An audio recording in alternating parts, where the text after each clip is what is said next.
Hello, and welcome to the Ringer NBA Draft Mock Draft 3.0. My name is Chris Ryan. I'm an editor at TheRinger.com. I am the treasurer of the Zaire Smith fan club. Nice. And I am joined by the draft class, the gurus, Kevin O'Connor, Jonathan Tjarks, Danny Chau. These guys are our draft experts.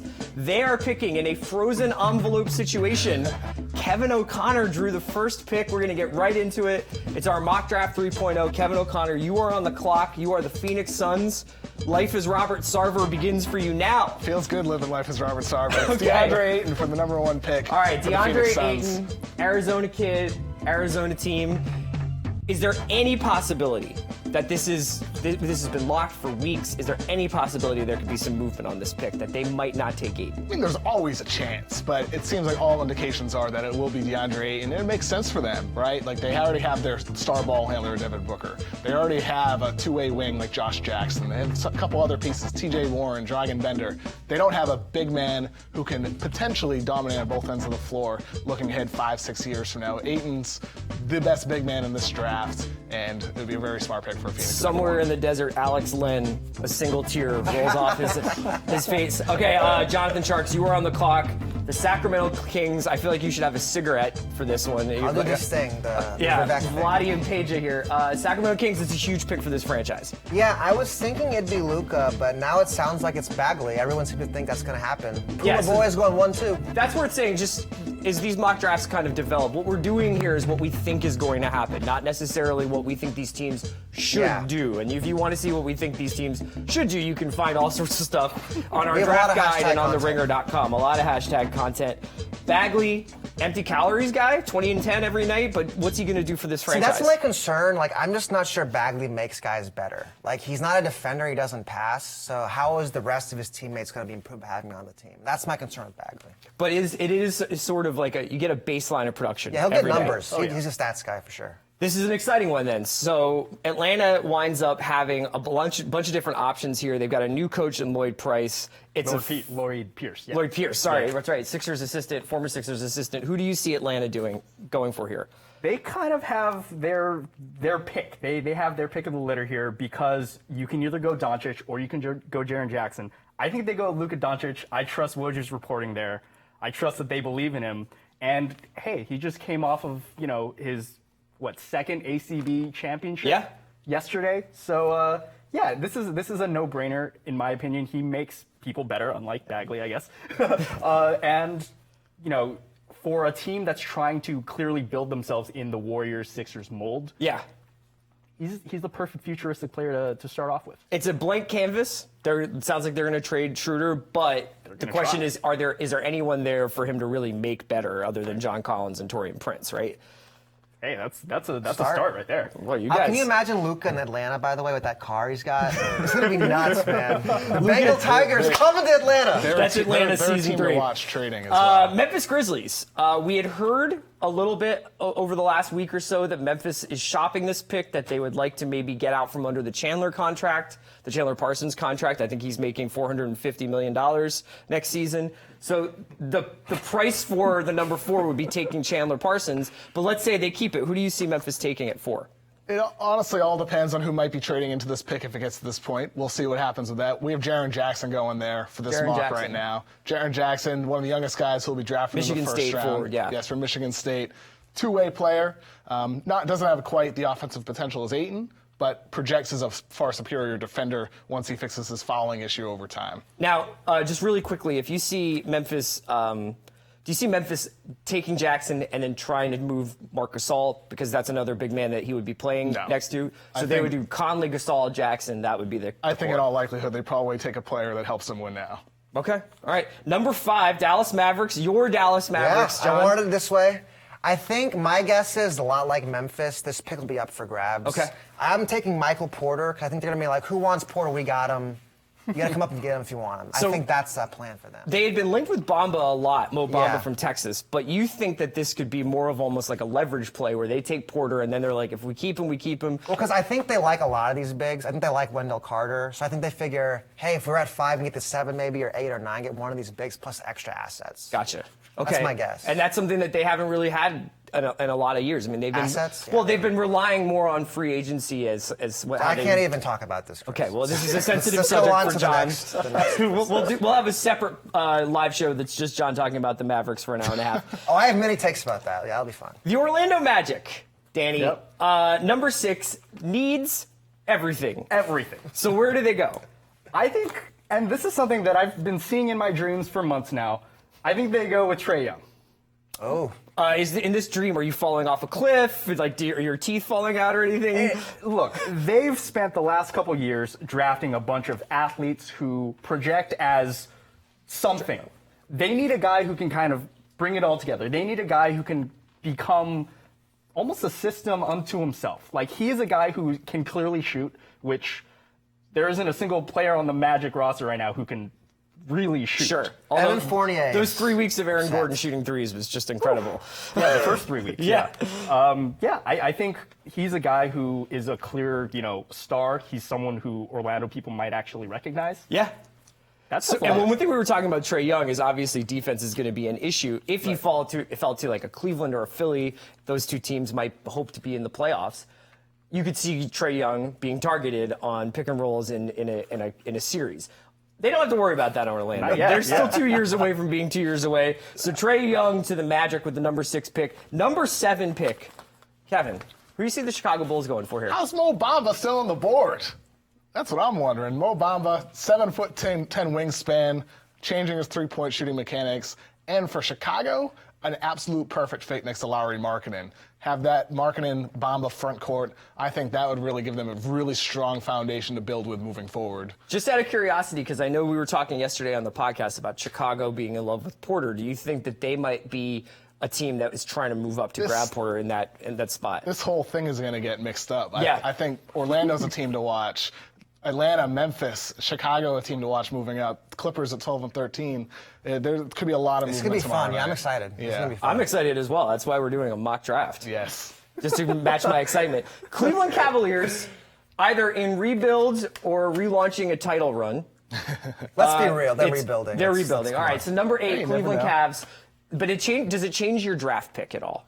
I just think my guess is they're going to want to get a point guard. Because, like, if LeBron goes, they have no real ball handlers on that team. Okay. They have no one who can create. That's what I'm thinking. They're going to take a point guard. And then it's between Sexton or SGA. I like SGA more, but everybody likes Sexton, so I'll put Sexton. So Colin Sexton from Alabama to Cleveland Cavaliers at the number 8 pick. I like that pick fine. It's just another one of those questions. Now, let's say it was a complete teardown rebuild. I'm curious whether you think there is not a unicorn, but a guy who's like more of a project with a higher upside than Sexton that you might see better working in Cleveland. The way this draft is falling out, though, the top 7, they're kind of at 8. I think That's they just it. take the point guard. They're on the my outside guess. looking in. Yeah. Okay. Unless Okay. it's the next guy. Danny, Yeah, I like him, though. the New York Maybe it's Knicks. him, Yeah. The New York Knicks. Let's talk a little bit about this.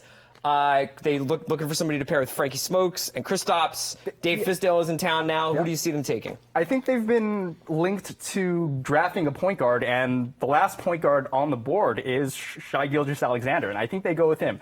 It's kind of an interest, at least how this is playing out. I think it's interesting. You get Shai Gilgeous-Alexander, you pair him with Frankie Smokes.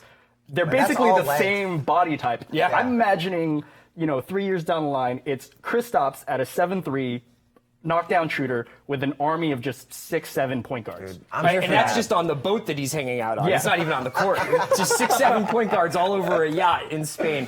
Okay, Kevin, this is an important pick for me. This Philadelphia 76ers at number 10. They've been linked with Mikal Bridges, but they brought in Kevin Knox for another interview recently. The 18-year-old versus the 22-year-old. It's two different directions for them. What do you see the Sixers doing at 10? We have Kevin Knox going here. Okay. I think Kevin Knox, one of the youngest guys in the draft. He's really been rising. He might not even get to the 10th spot in the actual draft tomorrow night. Knox is a guy who he's not going to be able to contribute early on, but long term with his mobility at his size and his shooting potential, I think Knox is somebody who could easily exceed expectations. It gives them more 6'9" guys. They never have enough of those. That's right. That's right. So the Sixers get Kevin Knox out of Kentucky at 10, which brings us to the Charlotte Hornets, who made some news this morning by trading Dwight Howard to Brooklyn for Timothy Mozgov. That's the real story, is Mozgov in Charlotte. That's right. Let's lead with the Mozgov in Charlotte, big name. Doncic in Atlanta. John, Charlotte Hornets now with a little bit of a hole in the middle. Who do you see them taking at 11? I'm going to put my guy Miles Bridges there. I think they like upperclassmen. They like guys from the Big Ten. They always draft him, it seems like. He's a pretty safe pick. I think he fits whatever's going on there. He can fit whatever's happening. MJ might take him number 1 if he had to pick. MJ likes Big Ten power forwards. That's right. For sure. Miles Bridges and Frank Kaminsky are just going to play one-on-one on Fury Road for a max extension.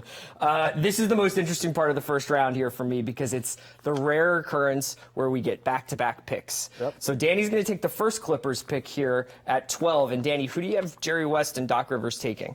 This is kind of a crazy way to start this because we haven't picked Wendell Carter Jr. yet. I think he's the guy there. If he's there, he's there. 12, they'll probably take him. The guy is just he is the most fundamentally sound player. He's ready to rock. He's ready. Yeah. He's, great form on his jumper, has the defensive fundamentals down.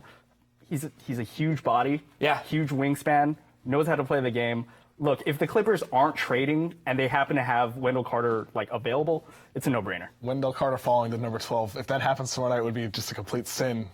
Really? I would be stunned if I would be disappointed if that happened because here's a guy who I think could be one of the better bigs in this draft has been overlooked. I think Wendell Carter. Kevin is Wendell ride or die for sure. Yeah, this is Kevin's guy. I think Wendell's been. I think you he's like a guy him more than Bagley in some ways. Yeah, I do like him more than Bagley. I think he's a guy with very, very few weaknesses, if any. Yeah, I mean, we just came out of a playoffs where we watched Al Horford, up through in the Eastern Conference Finals, at least until the Eastern Conference Finals, be the best player on the floor in a lot of the games that he was playing by doing all the little things, by setting the screens, by playing great defense, by passing. Are you dying inside, Chris? A little bit. Let's see what the Clippers do with their second pick in a row at 13. Who do you have the Clippers taking, Kevin? We have Troy Brown, a wing from Oregon, going here. He's somebody who checks a lot of the boxes with his defensive versatility, his playmaking, his scoring off the dribble. If the shot continues to develop, I think for the Clippers, it'll be intriguing if they package 12 and 13 to try to move up, which they've been trying to do, or if they use one of these picks and maybe try to move down. Atlanta is a team to watch, trying to move up to get Lonnie Walker. Do you get a sense of who the Clippers are in love with to move up for? Who are they reaching for? I know they like Bamba. I know they like Porter, and there's been some conversation that they like Doncic. So that's 3 guys. That's quite a lot. Okay, so Jerry West, man. They could do a lot there. The Denver Nuggets at 14. I guess we got to put Michael Bridges up. Not Mikal Bridges. We got to put him up there somewhere. I mean, he's a good defender, good shooter. He's a good player. 14's pretty low for him, but maybe that's how the draft is going to play out. Do you think Denver would have been that would have been a natural point guard pick for them? They've been looking for a playmaker. Moody didn't work out. I guess they have Gary and Jamal. That's their backcourt. Do you think that's just solid? And so they just need the more defensive players. They need more guys who play defense. Okay, Mikal Bridges, 2 national titles, was linked for the Sixers for a lot of these mocks, but seems to be falling a little bit. So let's go to number 15, Danny, the Washington Wizards. Yeah, so I have Robert Williams going here. Marcin Gortat is not going to last forever. He wants to retire in Orlando. Maybe the first person I think John Wall's ready for him to retire right ever now. To say that. Yeah, and Robert Williams just is a guy who you can forecast as being a perfect rim-running 5 in modern NBA. He's probably one of the strongest guys in the draft. Can switch out on the perimeter a little bit. I saw that a little bit in college. Just amazing dunker. Yeah. Fantastic Crazy athleticism. athlete. Yeah, crazy athlete, crazy measurables. I think that's the pick. So the Wizards get a little younger, a little more athletic, a little springier. I like that. Phoenix Suns at 16. Kevin, I'm very curious to see what Phoenix does with their second and first round pick It's here. your guy, Zaire Smith, Chris. Zaire Smith from Texas Tech. The way I can describe him is he's like Marcus Smart minus playmaking plus elite athleticism. He's that type Where of do guy. I sign? Multi-positional defender who is an elite athlete. Like, he cuts, he'll throw down lob dunks, he'll appear on highlight reels on YouTube and House of I mean, Highlights. he's dunk contest favorite for sure next Yes. year. Yeah. Yes, He's I gonna love be fun. it. This is a really exciting pick for them because I think that they get the sure thing with Ayton, but then they get somebody who's really gonna you're gonna see a lot of lead pass alerts for this kid next I year. mean, do we think they're going to try to move up, Phoenix? Seems like they might want to do that. Yeah, they can try to consolidate their picks. I think there's going to be a lot of movement. Yeah. Okay, John, you get the Milwaukee Bucks. What are they going to do to help Giannis out? I think I'm going to stick the high riser, Jerome Robinson from Boston College. This is the guy who's been shooting up boards in a week. Like he apparently had the best workout of all time because he's been rising really, really fast. Are you skeptical of stuff like that this late in the draft? I mean, I like Robinson. I think he gets buckets, but it's a little weird to me. But maybe it works out. I mean, he's got definitely scoring ability. I was told around the combine that Robinson, he's somebody think about his playmaking within the context of Boston College. He had a horrible surrounding cast. Right. And I was told he's a better playmaker than he was able to show. So I wonder if maybe in group workouts against other guards and wings, he's shown really high level playmaking in addition to his spark plug scoring ability. Because I think with him it's intriguing that he's risen. Yeah. Is he a Bud player? Is he a Coach Bud player? Because that's something we have to take into account. That Milwaukee not only expecting to be in the upper half of the Eastern Conference next year, but has a new coach. I will say Bud, he develops wings really well. That's Yeah, Bud's right. thing, is getting wings moving. So. Okay, so we got the Bucks with Jerome Robinson, the San Antonio Spurs, and we're going to take a second here. We're going to do their pick, but then I want to have a little bit of a state of the Spurs conversation because last night, more reports that Kawhi Leonard had met with Greg Popovich this week in California to discuss his future.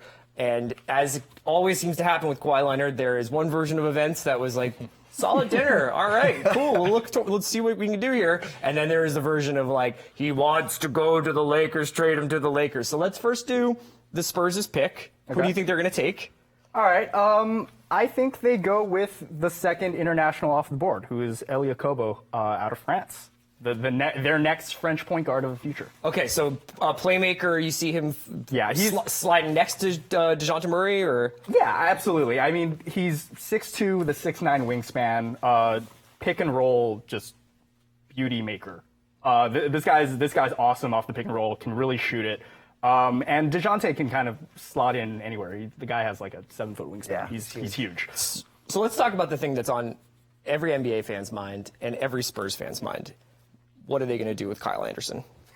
What are they going to do about this Kawhi Leonard situation? Because this is something that, we've got Greg Popovich coming. I think it's safe to say the last few seasons of his coaching career, right? So they've got this administration in place. They've got the guy that they thought they were going to build the franchise around for the next generation, the next Tim, the next Manu and Timmy, the next Manu and Tony. He was the Spurs for life guy. He was the perfect Spurs player, didn't complain, team player. Now he's being linked to a move out of San Antonio. We got Uncle Dennis in the mix.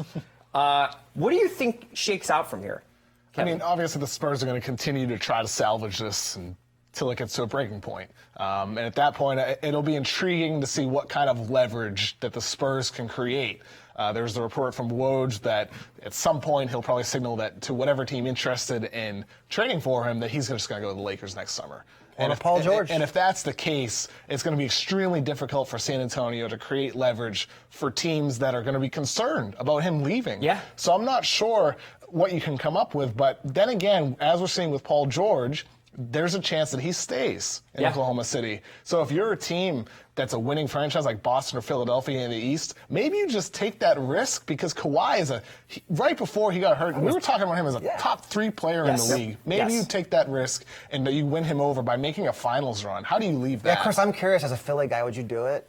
Yeah, this has come up before, and we have a question on Twitter from Clay Walden about how high of a draft pick would you need to offer up for Kawhi Leonard. I think the draft pick is how you start the conversation, and then you need to put in other things. So if you were the Sixers, you'd have to say Fultz, you'd have to say probably Dario, and then you'd probably have to say the 10, and that starts the convo, right? Is that too much for you? It's a little rich for my blood, to be completely honest, Yeah. but I would not do that if I thought Kawhi was going to get on the first plane to Los Angeles the next summer. And that's the big question everybody's going to ask. This kind of reminds me a lot of the Carmelo situation, where Carmelo had pretty much broadcast through various channels where he wanted to go. He wanted to be a Knick. And, there was all sorts of deals on the table for Denver that they could have made, or they could have just sat on it and waited. And the Knicks wound up kind of ruining their franchise for a long time to get him. But it's just such a fascinating conversation.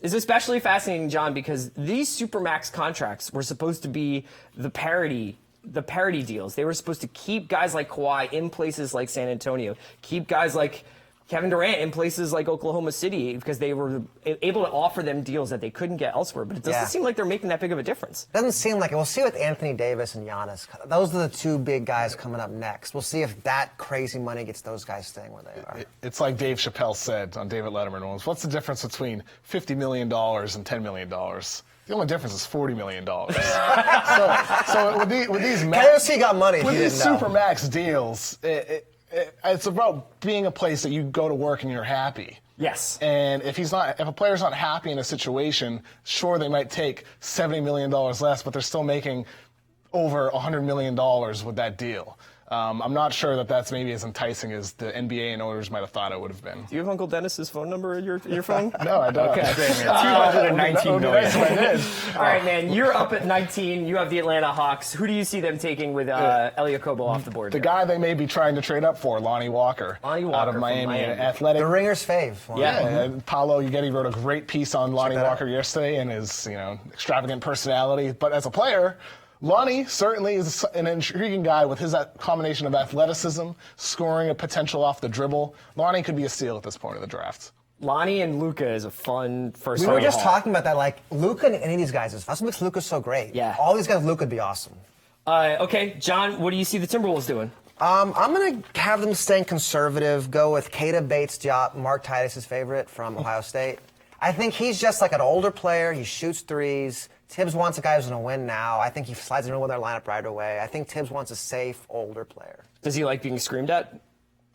He better. I'd watch out for DiVincenzo. Diop going to the Wolves, and now we're starting to get into the back part of this first round. Danny, the Utah Jazz, one of the success stories of last season. Yeah. Who do you see them throwing into their new development program that brought us Donovan Mitchell? My guy, Kevin Huerter, out of Maryland. Love it.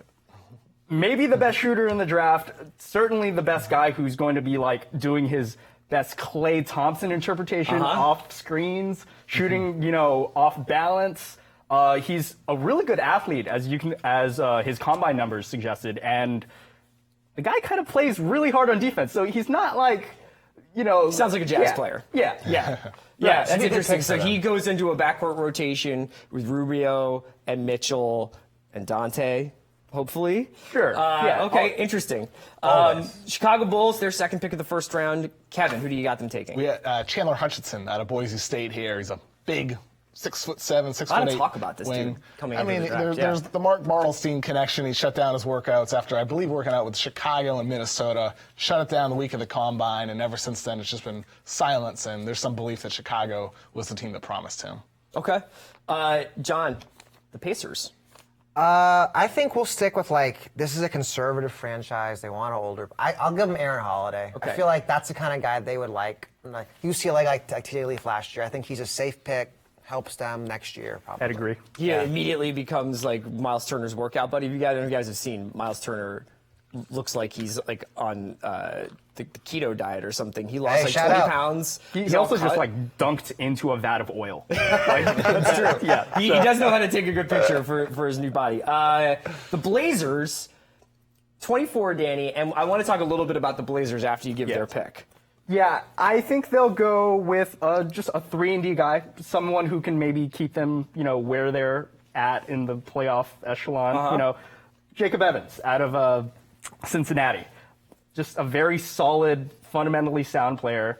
I think he was one of Verno's, 9 guys who will not suck. Yes. That's all you can say right there. It's over. That's the guarantee right there. Right. That's Neil Olshey's recipe right there, is a guy who will not suck. But is that a little bit of the running in place problem for Portland? Right. And I do think that with their cap situation, they're definitely going to try to maybe use the 24 as a sweetener to maybe get out of one of their nasty onerous contracts, right? So, Kevin, do you think that Portland is a team that maybe not tomorrow night, but in the next couple of weeks, either as a a team that could take on a Kevin Love and something, or move some pieces around. That was a very unsatisfying postseason for what had been a very successful second half of the regular season for Portland. Maybe be more likely on draft night. Like if there's a blockbuster trade, you'd have like Ayton Love for CJ or Dame or whatever. So CJ, right? That'd be the guy. Yeah, I think CJ would be more likely to be moved out of the two. It'll be interesting. Yeah. I mean, Dame is definitely the billboard guy in Portland, but it'd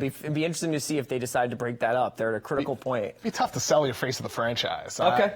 Yeah. All right. Well, then let's talk a little bit about the Lakers. Speaking of faces of the franchise, we don't know who the face of the franchise is going to be for them. Who do you have them taking at 25? Anthony Simons from IMG Academy, a preps to pros player. He's a guard. He's super, super raw, 19 years old, but really good athlete. Big guard, wide body. I think they've shown a lot of interest in him the past couple of weeks since the Combine. Seems to be a connection there with the Lakers for Simons. And seemingly a project rather than a For play sure. immediately Kuzma type guy. Yeah, he's not somebody who I would play right away. Somebody who probably plays G League most of his rookie season. Well, LeBron doesn't like rookies anyways, right? So All right, number 26, the Philadelphia 76ers. this might be John. too low for him. KOC was saying he might go 20, which makes sense. Dante DiVincenzo, stick with The Villa. Big Ragu! Come on, Yeah. this is amazing. Stays in Great, Philly. yeah, it's a great pick for them. Dante DiVincenzo goes to Philadelphia after dropping 31 in the national title game. That would be pretty amazing. I think he would actually fit pretty well on Philly. Yeah, totally. I mean, aside from the just low moving costs, it just seems like he has like a nice game for that. That would be a nice game to pair alongside. He'll these get guys. buckets next to Ben Simmons for sure. For sure. Okay. So number 27, the Boston Celtics. Shockingly, with their only one pick in the first round here, I thought they would have 9. Who do you have Boston taking? Another wing who's a sure thing, Grayson Allen out of Duke. Oh, You man. might have heard of him. This might set Boston on fire. He's like, The perfect Boston player. the KOC loves him. he's the Perfect Boston perfect player. So Boston player. we would have to start a Duke wing of the locker room. Kyrie Irving talked about this on Bill's pod. There would be the Tatum, Irving, Allen wing of the Boston locker room. Does this work? Do they need another wing like this, Kevin? Well, I mean, we'll see. They're trying to trade up into the top 10. If they add a pick there, maybe they target a big man like Mo Bamba. But if they stay here, I think there's a plethora of wings and guards who can defend multiple positions, like a Josh Okogie type or Jacob Evans if he falls. There's Chandler Hutchinson. Well, I mean, it's like look at this. It's all wings right here. Yeah. This whole range is wings. Yeah, Which is I like mean, how the league is going. It's like almost as if if nothing else, let's just get a guy who fits into the way the NBA is being played these days, right? Do you see Boston trying to vault into the lottery? Yeah, definitely. Yeah, they have a bunch of picks moving forward. They have Kings first round pick, Grizzlies Yeah, they first could round have pick, 4 next Clippers year. first round pick, their own first round picks, and then they also have 27 this year, and they have Terry Rozier to dangle in trades. Yeah. I do think that they're trying to move into the top 10, but will that happen? It doesn't seem like enough to me on paper, but then again, all it takes is for one team to be like, we prefer Rozier at 24 years old and the certainty we have with him over Young, Sexton, Shai Gilgeous-Alexander, with everything else that comes with it. Sure. I mean, that you could make the argument that to get off of Terry Rozier now would be selling high, right? Like Yeah, if this absolutely. is as good as Terry Rozier can look, you could get in Orlando, you get somebody to go for him. Unless he Phoenix. gets much better, then it might actually be just selling at appropriate value. I could as only well. hope that Yeah. Danny Ainge would one day lose a trade. Let's go to number 28, the defending champions, Golden State Warriors. Who's going to go in the Jordan Bell slot here, John?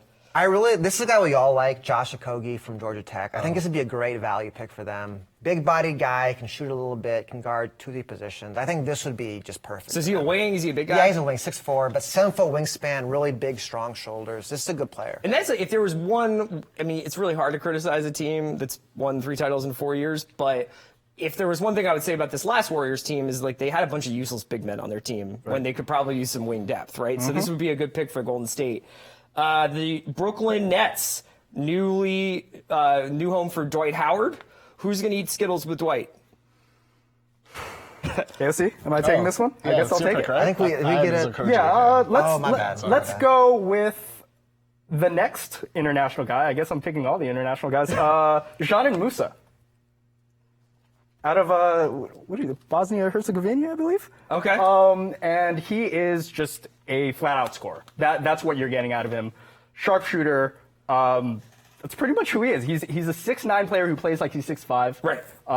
Part of that is because he kind of has like a little back issue. Maybe like his posture is a little tight. But Yeah, just a born scorer. Michael Jordan really loved him, wanted to recruit him. What more do you need to know? How many first round picks did you want to offer? So, all right, now let's end the first round. Let's have a general discussion. So the Atlanta Hawks are the 30th pick with also the 3rd pick and the 19th pick. So, KOC, who do you see as winding up this trio of first round picks for the Hawks? Kyrie Thomas out of Creighton, a guard / swing. He's like he models his game after Kawhi Leonard, even though he's only 6'3". That's his role model as a player, and you can see it with the way he defends, the intensity he defends on the floor. Kyrie Thomas is going to be like a superb playmaking guard, but I think he's somebody who can fit into a spot-up role and do some secondary. Yeah, I mean, I would like him off Luka. That'd be perfect. He could be a real steal at this point of the draft. I like Thomas a lot. It just looks like, just looking at this right now, if this were the way it were to play out, and obviously we're not accounting for a lot of trades here, that's a hell of a draft for Atlanta. It sounds like you guys are all pretty into this Atlanta draft, if this was how it was to go down. Yeah, if you get Luka, man, you're a hell of a draft, period. Okay, but let's talk about this idea of trades. So we talked a little bit about Memphis wanting to get Chandler off the books with that number 4. We talked a little bit about the Clippers packaging 12 and 13 to move up. Kevin, what do you think the most likely team to get involved in a trade? Not necessarily the most likely trade, but the team most likely to get involved in a trade tomorrow night will be? It's the Clippers, I think, because for them, they have the intent to move up, but they also are open to moving down. So if they're at that spot and Atlanta comes calling with 19 and 30 for 13 because they want Lonnie Walker, they want to feel certain that they get him, maybe you feel good with that if you're the LA Clippers to move down and get additional assets. I think they're the most likely team to make. See, what I wonder too, like if LeBron goes to Lakers, do the Clippers want to make a splash, right? Otherwise, like if LeBron's in LA, the Lakers, they're like forgotten immediately. Yeah. Right. That's that's an interesting. That seems almost like a 7 or 8 years ago, like pre the explosion of League Pass, pre the explosion of NBA Twitter, of people not like. I think people can process more than 2 teams in a city, but it is an argument for the local radio, for local news, and for fandom. You know, I mean, the Clippers want to get a new gym, so like they need somebody to be involved there.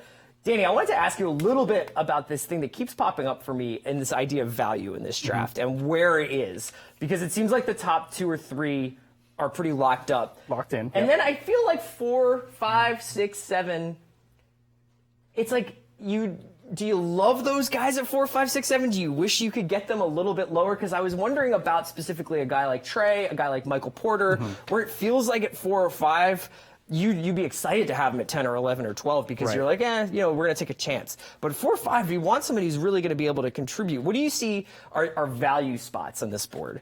That's the thing. I kind of feel like when we talk about the draft and we talk about sure things, and it's just like we don't know what these teams are thinking when they actually get into the war room and everything. And so a guy like Porter can probably be anywhere from number 2 to number 10 on people's draft boards. Yeah. You know? And so it really is all in the eye of the beholder. But I really like the kind of tail end of the lottery, especially if a guy like Miles Bridges falls. Yeah. Like, that is a clear value pick to me. And Wendell. Yeah, exactly. And those guys, I think, are guys who can come in and play on a playoff team. Yes. Just like Dante DiVincenzo. And somebody's going to fall. With Shai Gilgeous-Alexander on the rise, with Kevin Knox on the rise, somebody will fall, whether it's a Trae Young or Michael Porter or like we have here, Wendell Carter, Miles Bridges. Somebody's going to fall. It reminds me almost of the Miles Turner, Justice Winslow years when those guys dropped. Somebody's going to. Well, I remember the Miles Turner year. It was like Towns was the best player, KP was 2, but then it's like Devin Booker at 14 was the 3rd best player. That's right. I can see that happening again this year. Anybody who you see in this second column here, Danny, who has not maybe Devin Booker potential in terms of like for like skills, but somebody who you wouldn't be surprised if in 3-4 years we're like, how did that guy go 14th? I mean, Miles Bridges is one guy. Tjarks is the biggest zealot of Miles Bridges there. I love Lonnie Walker. Yeah. For me, he has kind of watched and kind of modeled his game after Oladipo, and I kind of see that. Explosive athlete, can score off the dribble. You worry about some of the injuries he's had in the past and how that might affect, the future, but just on a talent level, he's clearly, a top 10 talent in my eyes. Okay, we'll leave it at that. For Kevin O'Connor, Jonathan Tjarks, and Danny Chau, I'm Chris Ryan. Mock Draft 3.0 is a wrap. We'll be back tomorrow night Thursday night, all the guys will be back. We'll be doing a pre-draft talk about half an hour before the draft starts, and then we'll be with you all the way through the first round. It's going to be a blast. A ton of Ringer folks are going to be around. We've got some surprises. Thanks for joining us. See you tomorrow night.